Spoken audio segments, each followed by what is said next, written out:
这个店小二只有一条胳膊，可店里的一切事务都被他打理得井井有条。但他沉默寡言，被人问话从不开口，因此很不受老板待见，也经常遭到客人的嘲笑和刁难。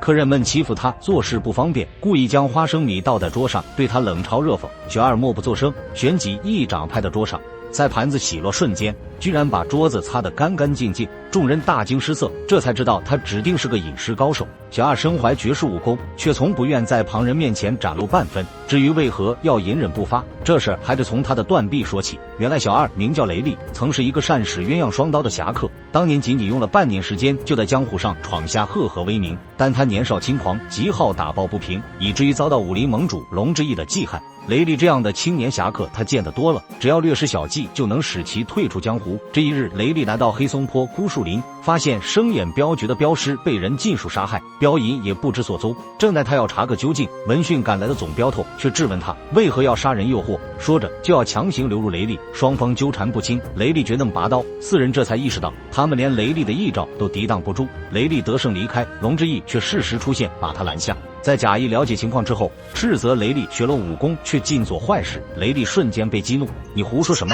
莫非你还不服？雷厉冷哼一声，就要领教龙大侠的高招。龙之义见雷厉已经上钩，大笑间欣然接受，接着说道：我要是输了，自断右背，从此退出江湖，不提物。是，我要输了也是一样。他不知道这一切都是龙之义的毒计，并且在这之前，龙之义早已练了一招破解双刀的招式，他根本就没有胜算。果然，两人交手没几个回合，雷厉双刀就被龙之义三节棍挑飞，胸前更是遭受重击。这一战他彻底败了。雷厉倒也干脆，一刀直接砍下自己的右臂。虽说吃了个哑巴亏，但雷厉遵守诺言，从此退出江湖，不再用武。这几年委身小酒馆，很多人都欺负他，但有个名叫芭蕉的女孩却对雷厉另眼相看。他是隔壁铁匠的女儿，时常过来帮父亲打酒，一来二去，两人互生情愫。雷厉也慢慢习惯了这种生活。可这一日，虎威山庄两个头目的到来打破了宁静。虎威山庄人多势众，平日里无恶不作，并且背后还有一位神秘人撑腰，正是用计断了雷厉一臂的龙之义。他们一眼就盯上恰巧过来打酒的芭蕉，对他污言秽语，不让他离开。雷厉不满，上前制止，可他不能出手，只能平白无故被打一顿。但一味忍让换来的却是变本加厉。他们把雷厉打得遍体鳞伤不说，也并不打算放过芭蕉。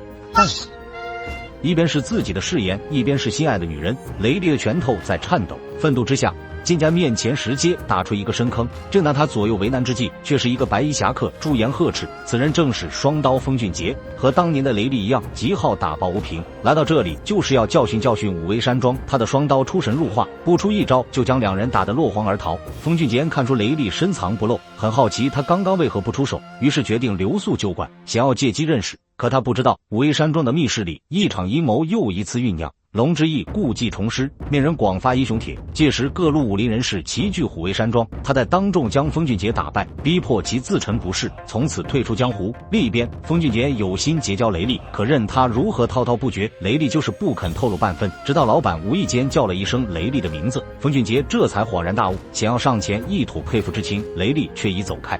这时，两个小喽啰突然闯进酒馆，他们声称有陈庄主和龙大侠请帖在此，要风俊杰5日之后前去虎威山庄参加英雄大会。虎威山庄他是一定会去的，但却想不通龙之义怎么会和虎威山庄搞在一起。晚上，芭蕉兴高采烈地递给雷厉一把宝刀，这是父亲无意间获得的，据说锋利无比。雷厉时常被人欺负，正好可以拿来傍身。雷厉曾经有过刀，但现在即便有刀他也不能用，他不肯收下宝刀，拒绝了芭蕉的好意。芭蕉有些失望，放下宝刀扭头离去。雷厉内心很矛盾，他拿起玄铁宝刀，将包袱挑于半空，几点寒芒闪过，包袱已成一堆布条。你一旁的风俊杰都看得呆了，但回想当年断臂一幕，他精密决心，还是准备把宝刀还给芭蕉。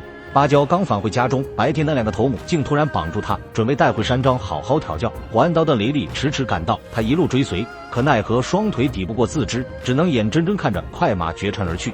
正当他万分焦急之时，风俊杰骑上快马追了上去，这次他不再留手，直接要了一个人性命。风俊杰救回芭蕉，雷厉大为感激，他终于敞开心扉，和风俊杰结为兄弟。往事雷厉不想再提，但他劝说风俊杰，虎威山庄的约会他最好别去，尤其要提防龙之义的三节棍，其中有一招是专门对付双刀的。风俊杰认为不会和龙之义交手，全然没有放在心上。可他不知道，龙之义就是利用年轻侠客这种心理，让他误以为自己会站在正义这一边，从而让他们上当。果然，到了聚会这天，风俊杰细数虎威山庄种种恶行，指望龙大侠主持公道，龙之义反倒指责他杀人行凶。风俊杰这才明白，龙之义和虎威山庄是一伙的，他不想纠缠就要离去，龙之义却强行把他拦住，声称要教训一下这个狂妄后辈。风俊杰不忿，龙之义道貌岸然，有什么资格来教训别人？和当初雷厉一样。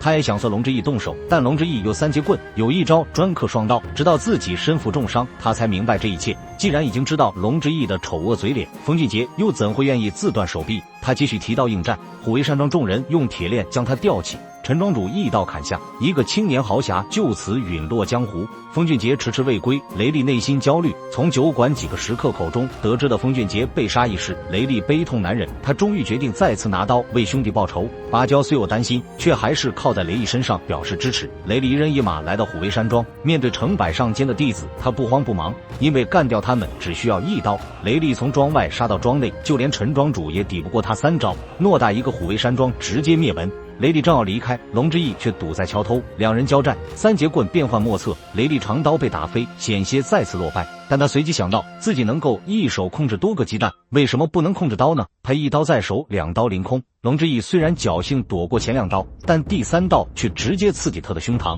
雷厉捡起一刀，顺势砍掉他的右臂，龙之义就此陨落，了去心结。雷厉终于可以安心的跟芭蕉归隐田园了。